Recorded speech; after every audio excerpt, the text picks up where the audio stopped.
Deborah Rosenstein, and adding Andy Koch.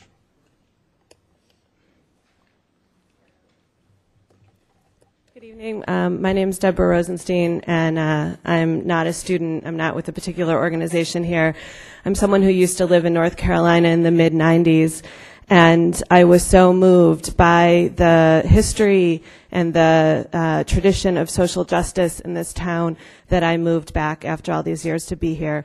And on Martin Luther King Day, I showed up, and I don't know if you remember, Mr. Mayor, but I met you and I shook hands with you, and I didn't know you were the mayor. And I was there that day because I wanted to do something meaningful on Martin Luther King Day. I did not know about the sanitation, too.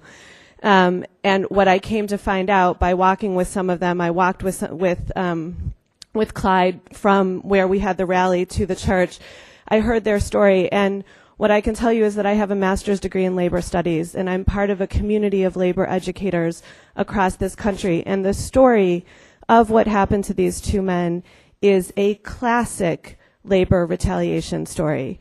It is exactly to the book of what we've seen in so many other places. And it even goes back to the day, it's coming up in a few days from now, April 4th, when Martin Luther King was assassinated. When he was there with the sanitation workers, they were being called rude.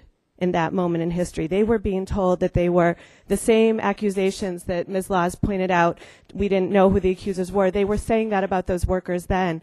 And what we know, so we know that it's a classic case, but what we also know is that you all have an opportunity. I don't know if you've ever seen the movie At the River I Stand. Has any council members seen that? If you get a chance, rent it. It's about an hour long. It's a documentary about the sanitation workers. And the city council members, just like you in Memphis, had a moment like this. And you have the chance to do the right thing. And what I can let you know is that history will watch what you do and what your decisions are. Right now, as we speak, I just came from the National Conference of Labor Educators in New Orleans, and there were hundreds gathered there, and there were photos of the sanitation, too, on the walls. So across the nation, people are watching this case. People understand what the situation was.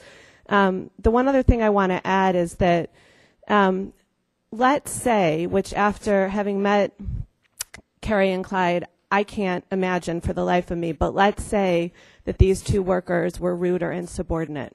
Let's just say it. I highly doubt it.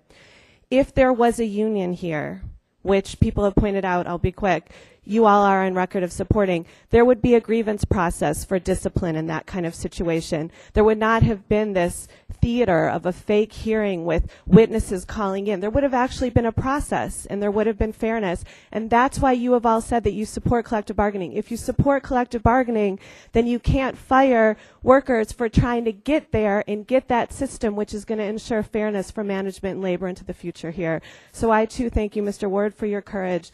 And I really tell you all, this is your opportunity to be on the right side of history, and we're all watching. Thanks. Thank you.